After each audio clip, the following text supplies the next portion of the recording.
सहना भवतु सहनौ भुनक्तु सह वीर्यं करवावहै तेजस्विनावधीतमस्तु मा विद्विषावहै।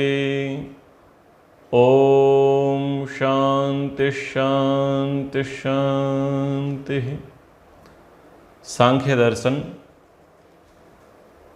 तृतीय अध्याय। पिछले सूत्र में एक शब्द आया था गर्भदासवत। कर्म वैचित्र्यात् प्रधान चेष्टा गर्भदासवत। ये जो प्रकृति है वो गर्भदास के समान सेवा में लगी हुई है। गर्भदास, इसको आप सरल शब्दों में समझ सकते हैं बंधुआ मजदूर। और शब्द सा अर्थ निकालें तो जो गर्भ से ही दास है। किसी सेठ का जिसके पिता ने पर्याप्त धन ले लिया हो उधार और धन वह ना चुका पाया हो, तो अपनी संपत्ति भी बेच करके धन ना चुकता हुआ हो और स्वयं उसके यहाँ सेवा कर रहा हो तब भी उसका पैसा चुकता ना हो, तो वो ये कह दे कि साहब हमारा जो अगला बच्चा होगा वो भी तुम्हारे यहाँ नौकरी करके तुम्हारा पैसा पटाएगा। तो वो है गर्भदास। यानी जन्म से ही जो व्यक्ति क्या बन गया, दास बन गया, क्योंकि उसके माता पिता ने पर्याप्त कर्ज ले रखा था साहूकार का। तो वो है गर्भदास। यानी उसको वो पैदा किस लिए हुआ है, बोले स्वामी की सेवा करने के लिए। अब स्वामी की सेवा करते हैं तो क्या है, बस खाने पीने को रहने को मिलता है, विशेष सुविधाएं तो नहीं मिलती हैं। ऐसे जो बंधुआ मजदूर होते हैं, बंधुआ मजदूर क्या है, बस जीता रहेगा, उसको खाने पीने के लिए आवश्यक साधन मिलते रहेंगे, बाकी वो पूरे जीवन क्या करेगा, मजदूरी करेगा अपने स्वामी के लिए जिसके वो बंधन में है। तो ऐसे ही ये जो प्रकृति है, ये प्रकृति भी बंधुआ मजदूर है, गर्भदास है। इसका काम है सेवा करना इसका धर्म है और इसके स्वामी ने इसको लगा रखा है।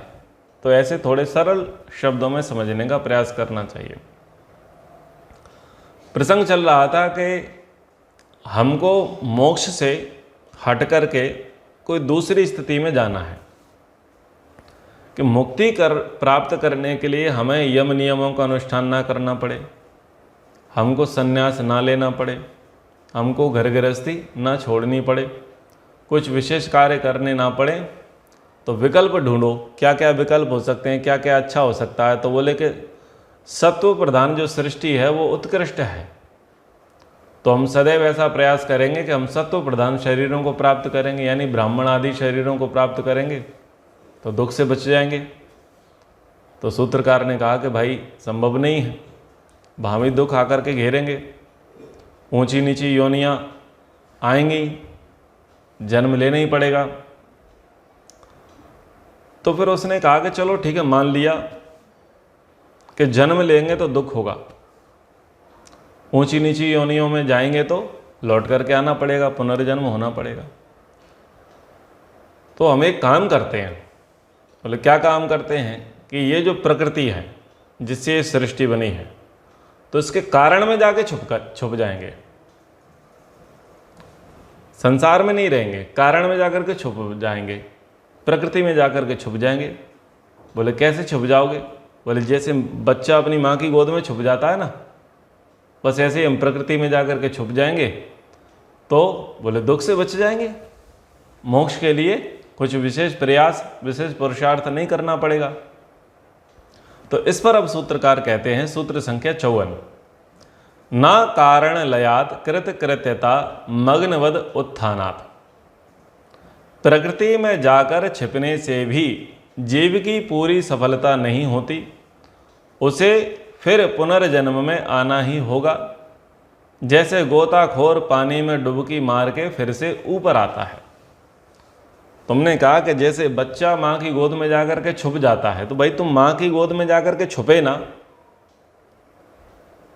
कभी निकलोगे या नहीं निकलोगे? जो जो व्यक्ति माँ की गोद में जाकर के छुपता है, या जो जो व्यक्ति जहाँ जाकर के छुपता है, अंडरग्राउंड होता है, भूमिगत होता है, तो क्या वो कभी नहीं निकलता? निकलना पड़ता है। अरे तुम तो बड़े हो, छोटे शरीरधारियों की बात करते हैं, वो भी ज़्यादा समय तक छुप करके नहीं रह पाते। छोटे जीव जंतु हैं, मेंढक हैं, वो भी धरती के गर्भ में जाकर के छुप जाते हैं, लेकिन बरसात आती है तो उनको भी निकलना पड़ता है। निकलना सबको पड़ता है।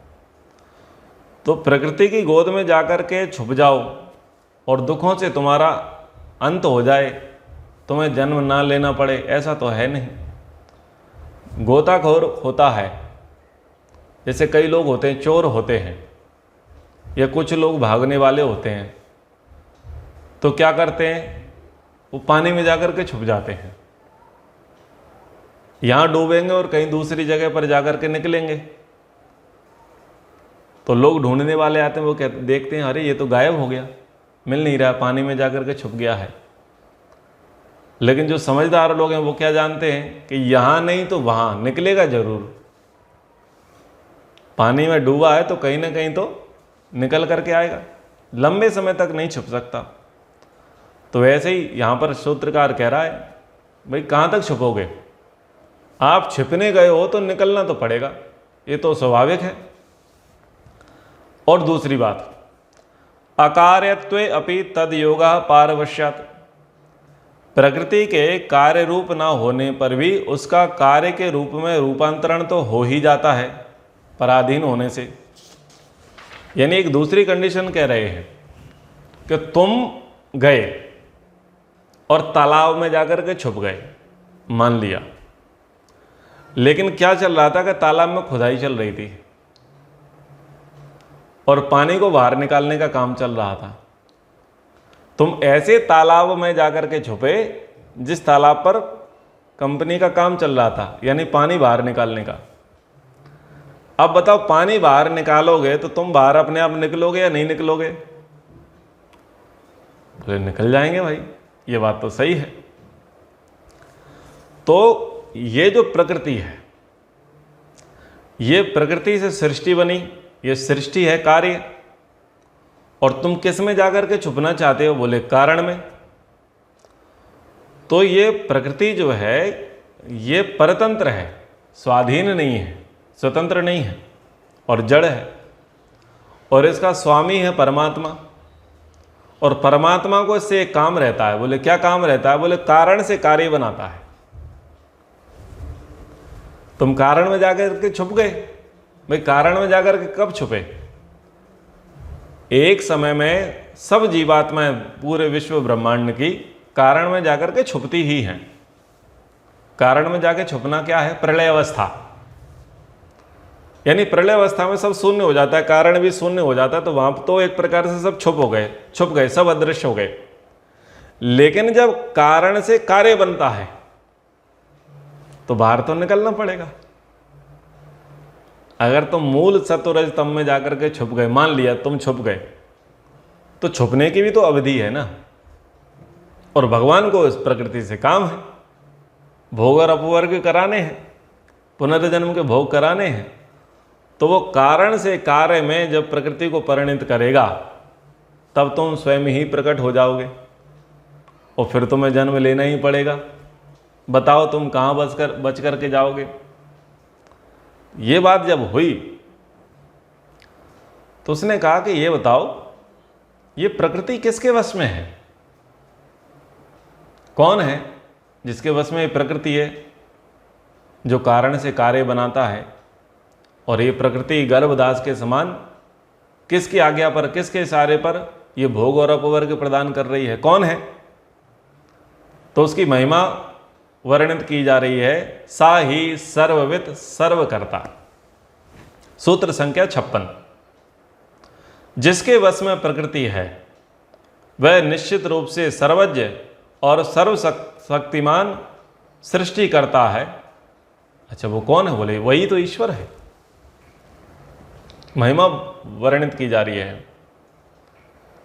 तो जिसके अंदर ये निहित है, यानी जो जो पराधीन है प्रकृति, ये पुरुष के पराधीन है, पुरुष के नियंत्रण में है प्रकृति, और पुरुष इस प्रकृति का क्या है, स्वामी है। तो अब एक बात कही जा रही है कि वो पुरुष कौन है, वो सर्वित सर्वकर्ता कौन है।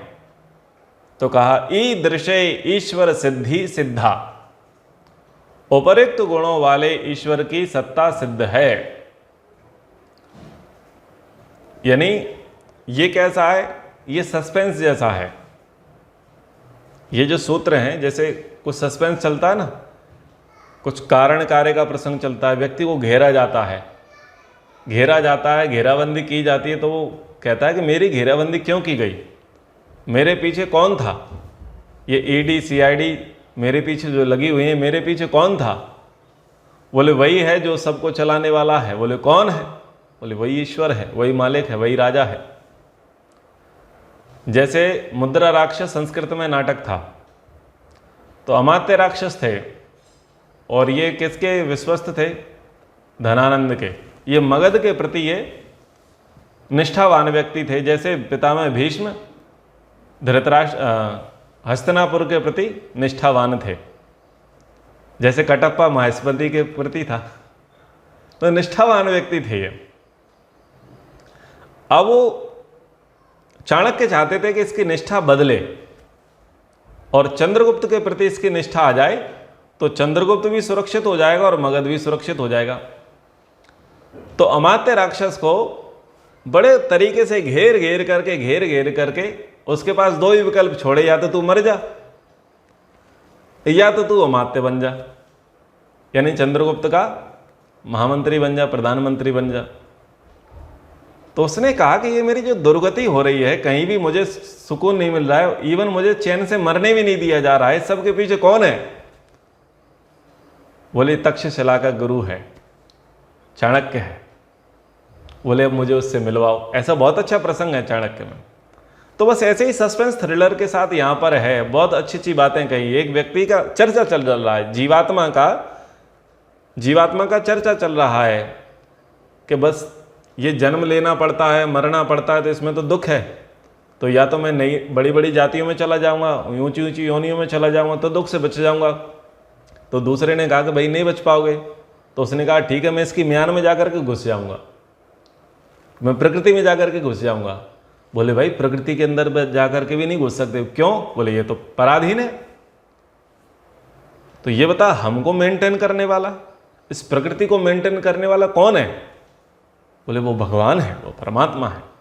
तो ऐसे इस प्रकार से यहां पर ईश्वर का वर्णन किया गया। ईदृशे ईश्वर सिद्धि सिद्धा, तो उपर्युक्त गुणों वाला। कैसे गुणों वाला? जीवात्मा को कर्मों का फल दिलाने वाला, वेद का ज्ञान देने वाला, सृष्टि को बनाने वाला, सबको चलाने वाला, सब प्रकार के कर्म करने वाला कौन है? बोले ईश्वर है। तो अब ईश्वर के विषय में सांख्य दर्शन के विषय में लोगों का क्या मत है कि सांख्य दर्शन कैसा है? नास्तिक है। और जबकि पहले अध्याय में ही सांख्य दर्शन आस्तिक है, यानी ईश्वर पर विश्वास रखने वाला है, ईश्वर को मानने वाला है, इस प्रकार की सिद्धि वहां कर दी थी। और यहां पर भी तीसरे अध्याय में दो सूत्र आ गए। सा ही सर्वविद सर्वकर्ता ईदृशे ईश्वर सिद्धि सिद्धा। तो इस प्रकार से ईश्वर की सिद्धि है। ईश्वरा सिद्धे, यानी ईश्वर की असिद्धि है। लेकिन वो प्रसंग नहीं देखा कि ईश्वर की असिद्धि क्या है। ईश्वर की असिद्धि है कि ईश्वर बाह्य लक्षणों वाला नहीं है, रूप रस शब्द स्पर्श गंध का विषय नहीं है। तो इंद्रियों के माध्यम से ईश्वर प्रत्यक्ष नहीं है, वो अप्रत्यक्ष है। और योगी नाम अवायम प्रत्यक्षम, योगियों का आंतरिक प्रत्यक्ष प्रमाण है कि ईश्वर है। तो वो इस प्रकार से वहां पर कहा ईश्वरा सिद्धे, इस प्रकार से कहा कि बाह्य जगत में ईश्वर की सिद्धि नहीं है, यानी वो दिखाई नहीं देगा, लेकिन उसे फील किया जा सकता है, उसे अनुभूत किया जा सकता है, उसे समाधि में उसका साक्षात्कार किया जा सकता है। उपनिषदों में ईश्वर की सिद्धि बताई गई है। तो यहाँ पर ब्रह्म मुनि जी ने इस सूत्र के अंतर्गत 2 वचन लिए। पहला लिया तैत्तिरीय उपनिषद से, तैत्तिरीय उपनिषद से वचन लिया त्वमेव प्रत्यक्षम ब्रह्मासि, आपको ही प्रत्यक्ष ब्रह्म मैं कहता हूँ, ब्रह्म जानता हूँ। सत्यार्थ प्रकाश के प्रथम समोल्लास को उठाते हैं तो सबसे पहले वहाँ यही वचन आते हैं, त्वमेव प्रत्यक्षम ब्रह्म वदिष्यामि, ऋतम वदिष्यामि, सत्यम वदिष्यामि। इस प्रकार से वचन आते हैं कि आपको ही मैं प्रत्यक्ष ब्रह्म कहता हूँ। फिर श्वेताश्वतर उपनिषद में एक बहुत अच्छा वचन आया, सा विश्वकृत। सा यानी वह है, कौन? ईश्वर। क्या है? विश्वकृत, विश्व का कर्ता, विश्व का रचनाकार, विश्वविद, विश्व को जानने वाला, उसका पालन करने वाला। आत्मयोनि जह, आत्मयोनि, आत्मयोनि यानी जीवात्मा का संचालक, जीवात्मा को जीवन जीने के लिए साधन उपलब्ध कराने वाला आत्मयोनि। और जह यानी वह ज्ञानवान है। काल कालो गुणी सर्वविद्या, काल का भी वह काल है। यानी काल से मतलब क्या है? काल का मतलब मृत्यु नहीं, काल का मतलब समय। हमको ये समझ में आ रहा है ना कि अभी कितना बजा है, अभी दिन है, अभी रात्रि है, आज ये तिथि है, ये वार है, ये मास है, ये अयन है, ये सब काल है ना, गणना। तो ये सारी गणना के कारण से, सारे कैलकुलेशन के कारण से हम सब लोगों का जीवन चल रहा है। ना केवल हम सब मनुष्यों का, पशुओं का, पक्षियों का, वृक्षों का, वनस्पति का, और ना केवल इनका, इवन हमारे सौर मंडल का जो जीवन है वो भी काल से ही चल रहा है, उसी से चल रहा है। तो वो काल का भी काल है। अगर वो ना होता तो ये जो काल का व्यवहार दिखाई दे रहा है ये भी हमको दिखाई ना देते। तो वह काल का भी काल है, गुणी सर्वविद्य, और सब गुणों का वह भंडार है। अनेक गुण, अनेक विद्याएं उसमें समाहित हैं, सब विद्याओं का वह भंडार है। प्रधान क्षेत्रज्ञ पतिर गुणेशः, प्रधान यानी प्रकृति, और क्षेत्रज्ञ, तो क्षेत्र क्षेत्रज्ञ, ये 2 शब्द आपने सुने होंगे गीता में। क्षेत्र यानी शरीर, और क्षेत्रज्ञ यानी शरीर में रहने वाला। क्षेत्र यानी संसार, और क्षेत्रज्ञ यानी संसार में रहने वाला, यानी यथा पिंडे तथा ब्रह्मांडे। तो क्षेत्र क्षेत्रज्ञ दोनों प्रकार से, शरीर क्षेत्र है, उसमें रहने वाला क्षेत्रज्ञ जीवात्मा है। संसार क्षेत्र है और संसार में रहने वाला परमात्मा क्षेत्रज्ञ। तो प्रधान प्रकृति, क्षेत्रज्ञ, जीवात्मा, इन दोनों का वह कौन है? पति है, यानी पालक है। प्रकृति का भी पालन करने वाला है और जीवात्मा का भी वह पालन करने वाला है। और कैसा है? संसार मोक्ष स्थिति बंध हेतु। संसार में ये जो स्थितियां देखी जाती हैं, बंधन देखा जाता है, मोक्ष देखा जाता है, स्थिति देखी जाती है, इन सब का वही कारण है। संसार की उत्पत्ति का, संसार के चलने का, संसार के नष्ट होने का वही कारण है। तो वो कौन है? बोले वो ईश्वर है। तो इतनी बात कहिए। तो अब एक प्रश्न किया जाता है, एक विचार किया जाता है कि प्रकृति को जो सृष्टि परिणाम हुआ, प्रकृति से सृष्टि बनी, तो इसमें प्रकृति का तो कोई प्रयोजन नहीं है, और लाभ किसका है? दूसरे का है। तो ये लाभ किस प्रकार से है? तो उसको बता रहे हैं सूत्र संख्या 58। प्रधान सृष्टि परार्थम स्वतो अपि अभोक्तृत्वाद उष्ट्र कुंकुम वहनवत। प्रकृति से बनी सृष्टि जीवात्मा के लिए है, क्योंकि प्रकृति जड़ होने से स्वयं भोक्ता नहीं है। जैसे ऊंट केसर का भोक्ता ना होते हुए भी अन्य मनुष्यों के लिए केसर को ढोता है। ठीक है। अब प्रकृति क्या है? प्रकृति से बनी है सृष्टि, और सृष्टि किसके लिए बनी है? जीवात्मा के लिए। जीवात्मा के लिए क्यों बनी है? क्योंकि जीवात्मा के भोग और अपवर्ग प्रकृति से ही यानी सृष्टि से ही सिद्ध होंगे। बोले क्यों? क्योंकि पिछला किया है भोग, पिछले कर्म किए उनका भोग प्राप्त करना है, नए कर्म करने उनका भी भोग प्राप्त करना है, और कुछ को क्या करना है? इस जन्म मरण के चक्कर से छूटना भी है, यानी अपवर्ग की प्राप्ति करनी है। तो वो साधन प्रोवाइड कराने का काम किसका? बोले प्रकृति का। तो इसलिए प्रकृति से सृष्टि बनी। अब प्रकृति है जड़ और जीवात्मा है चेतन। तो जीवात्मा जो चेतन है वो तो भोगता है, और प्रकृति जड़ होने से वो स्वयं भोगता है नहीं। तो कैसा है कि जैसे ऊंट है, ऊंट कैसा है? ऊंट केसर का भोक्ता ना होते हुए भी अन्य मनुष्यों के लिए केसर को ढोता है। ऊंट केसर खाता है या मनुष्य केसर को खाता है? केसर का प्रयोग तो मनुष्य के लिए है। और ऊंट का काम क्या है? ऊंट का काम है केवल अपने मालिक के लिए चीज़ें लेकर के जाना, ट्रांसपोर्टेशन का काम करना।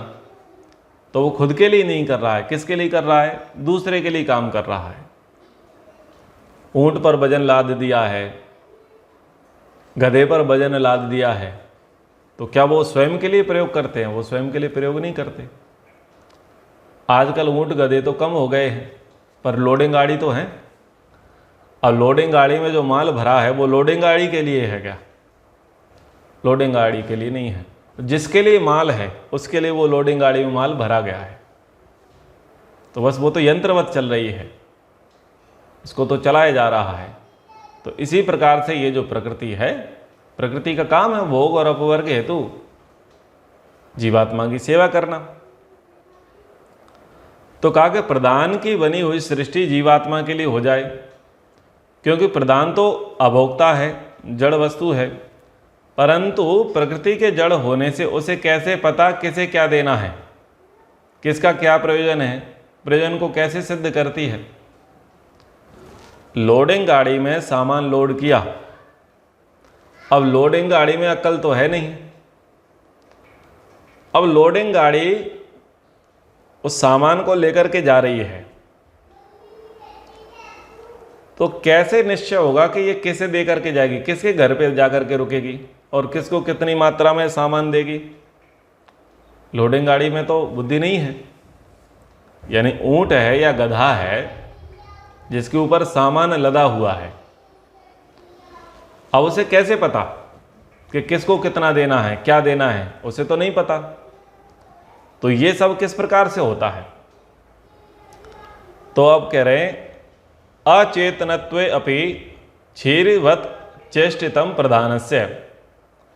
प्रकृति के जड़ होते हुए भी जीव का कल्याण करती है ईश्वर के अधीन होने से। जैसे दूध जड़ होते हुए भी गाय की प्रेरणा से बछड़े को तृप्त करता है। तो कहना चाह रहे हैं कि देखो, मान लिया कि प्रकृति जड़ है और ये भी मान लिया कि उसमें अक्ल नहीं है कि किसको कितना भोग देना है, किसको कितनी चीज़ें देनी है, क्योंकि वो न्याय करने में समर्थ है नहीं, वो तो यंत्र के समान है। तो एक उदाहरण दिया कि ये जो प्रकृति है ये है तो ईश्वर के अधीन। तो एक बहुत सरल सा उदाहरण दिया गया कि गाय है। गाय क्या है? गाय चेतन है। और गाय का बछड़ा क्या है? वो भी चेतन है। दूध कैसा है? दूध जड़ है। अब दूध जो है, दूध दो करके निकाला गया, किसकी प्रेरणा से और किसके लिए निकाला गया? गाय अगर इच्छा ना करे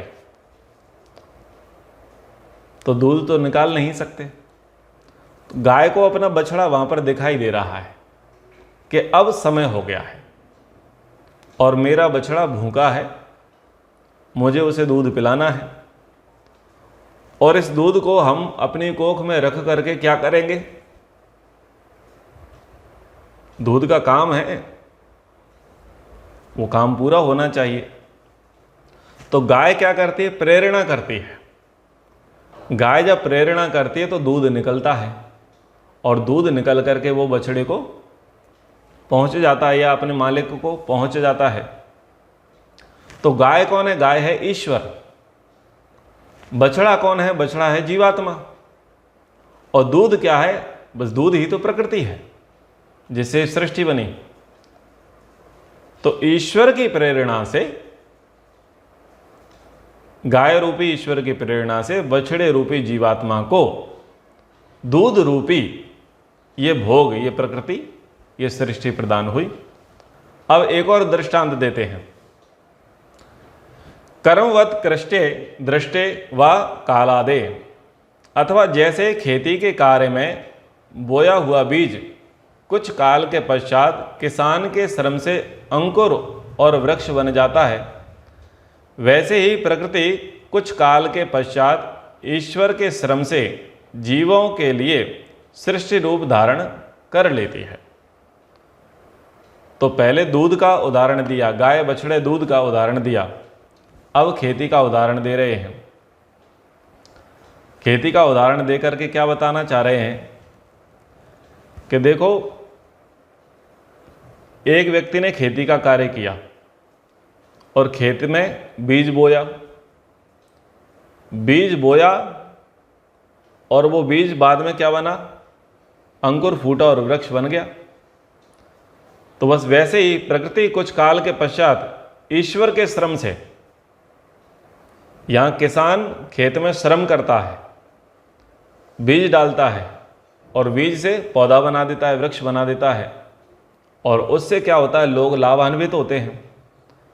तो यहां ईश्वर रूपी किसान या किसान रूपी ईश्वर ने क्या किया? प्रकृति की खेती की, श्रम किया, और जीवों के लिए क्या किया? सृष्टि का निर्माण कर दिया। यानी खेत में मेहनत करने से बीज पैदा हुआ, तो यहाँ प्रकृति में मेहनत करने से सृष्टि की उत्पत्ति हुई। तो इस प्रकार से यहाँ पर समझाने का प्रयास किया गया।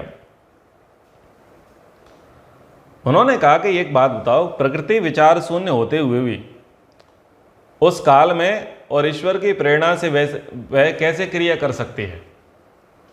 वो तो विचार शून्य है। तो इस प्रश्न पर उन्होंने उत्तर दिया, स्वभावात् चेष्टितम अनभिसंधानात् भृत्यवत्। बिना विचार किए स्वभाव से ही प्रकृति की चेष्टा होती है, नौकर के समान। हमने मान लिया कि प्रकृति जड़ है, हमने मान लिया कि वो विचार शून्य है, लेकिन जब कुछ काम निरंतर करे जाते हैं ना, तो हैबिट हो जाती है।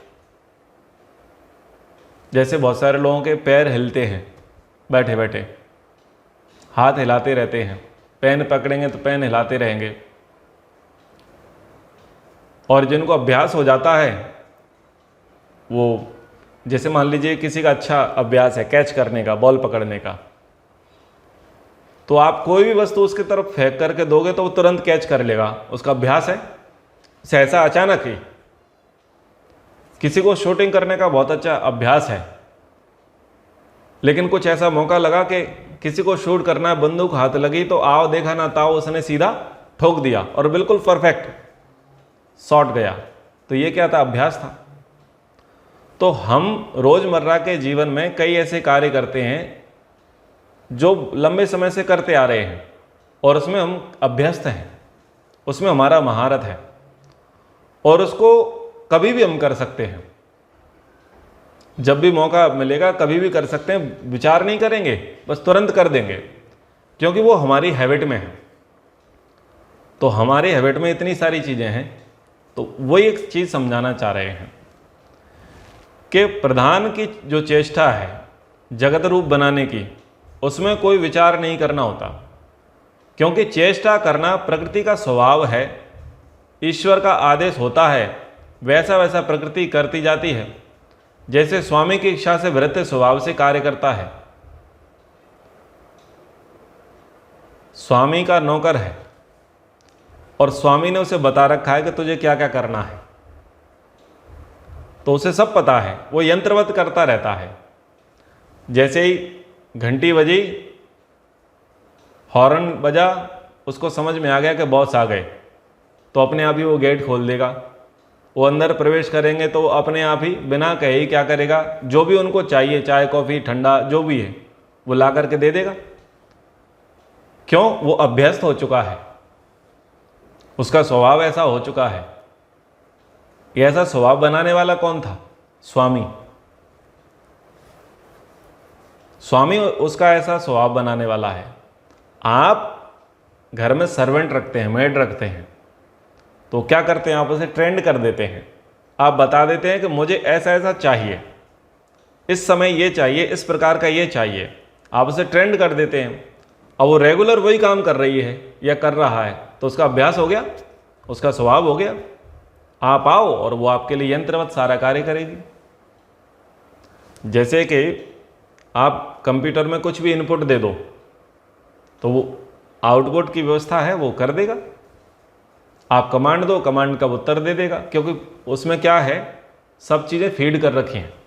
है तो जड़, लेकिन कैसा काम करता है, चेतनवत, यंत्रवत काम करता है। तो उसका वैसा स्वभाव बना रखा है, यानी वैसी प्रोग्रामिंग इंजीनियर ने कंप्यूटर के अंदर कर रखी है, तो वैसा ही वो आउटपुट वहाँ पर प्रोवाइड कराएगा।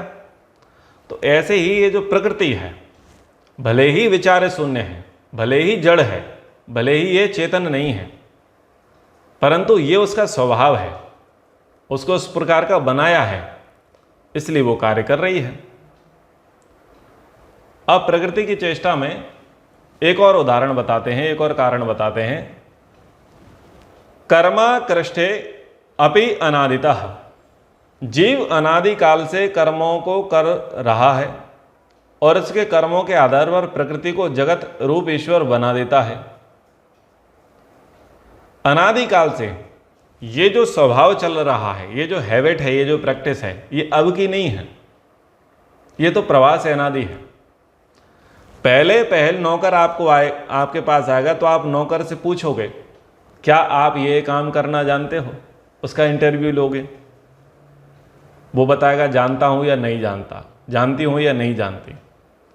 फिर आप उसे क्या करोगे, कुछ समय तक, कुछ महीनों तक ट्रेंड करोगे। तो ये पहल में होता है। अब इस पहल को सोच करके ये मत सोचना कि इसका भी कुछ पहल होगा। इसका कोई पहला नहीं है कि प्रकृति आई हो इंटरव्यू के लिए, प्रकृति को परमात्मा ने बुलाया हो इंटरव्यू के लिए, बोल भाई तू क्या क्या कर सकती है, या प्रकृति को बोला होगा कि भाई तुझे ये काम करना है, ऐसा कुछ नहीं है। इसलिए यहां पर प्रवाह शब्द प्रयोग हुआ। तो प्रधान प्रकृति की जो चेष्टा है जगत रूप बनाने की, माना कि वो जड़ है, माना कि वो विचार शून्य है, पर ये क्या है, अनादि काल से, प्रवाह से अनादि काल से क्या हो रहा है, कर्मों के द्वारा आकर्षण से भी प्रकृति सृष्टि रूप बनाने की चेष्टा करता है। भाई अनादि प्रकृति है, अनादि जीवात्मा और अनादि परमात्मा है। अब अनादि काल से जीवात्माएं कर्म करती चली आ रही हैं। अब अनादि काल से विविध प्रकार के कर्म करते चली आ रहे हैं जीवात्मा, इसलिए प्रकृति से सृष्टि बनती चली आ रही है।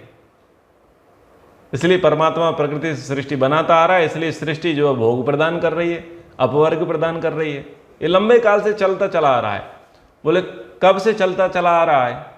कभी ना कभी तो शुरू होगा, कभी ना कभी अपॉइंटमेंट तो होगा, कभी ना कभी तो इंटरव्यू होगा, कभी ना कभी तो इंडस्ट्री खड़ी करी गई होगी। बोले नहीं, ये प्रवाह से अनादि है। जीवात्माओं का कर्म करना, ईश्वर का कर्मों का फल देना और प्रकृति का सृष्टि रूप में परिणित होना, कारण का कार्य रूप में परिणित होना, ये प्रवाह से अनादि है, चलता चला आ रहा है। और चलता चला आने के कारण से ये स्वभाव के अंतर्गत है।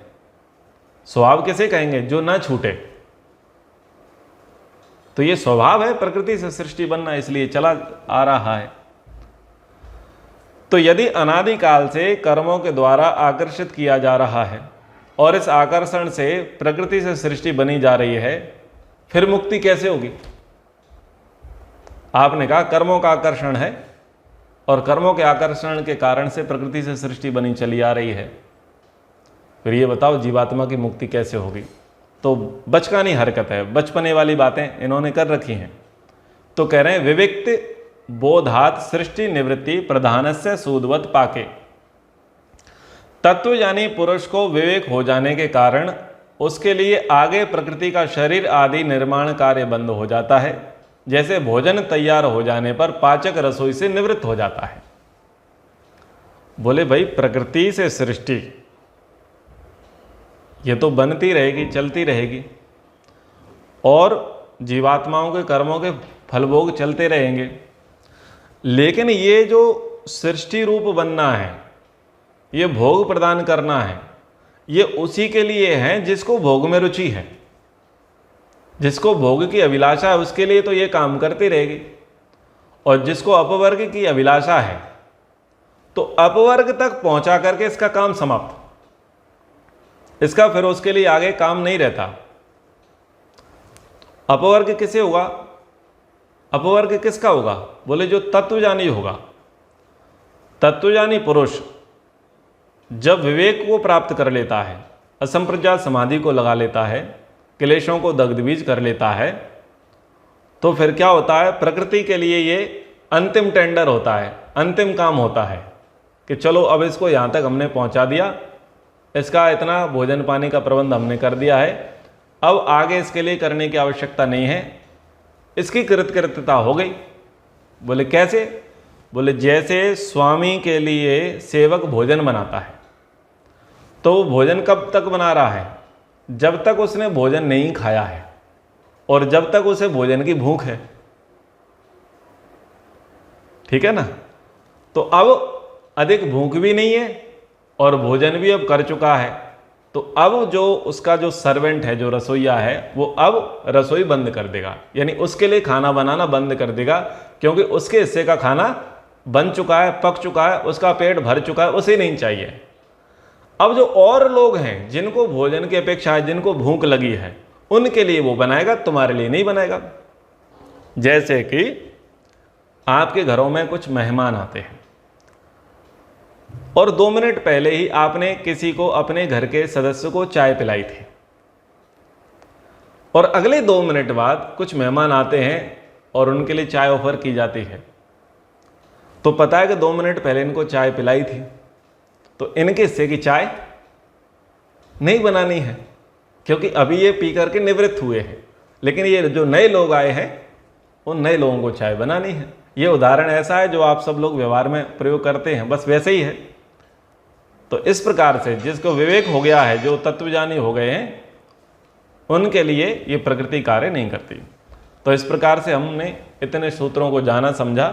आगे फिर 64वें सूत्र से जीवात्मा, परमात्मा, प्रकृति के विषय में हम जानने का, समझने का प्रयास करेंगे। समय के अनुसार कक्षा को अब यहाँ पर विराम की ओर लेकर के जाते हैं। ओ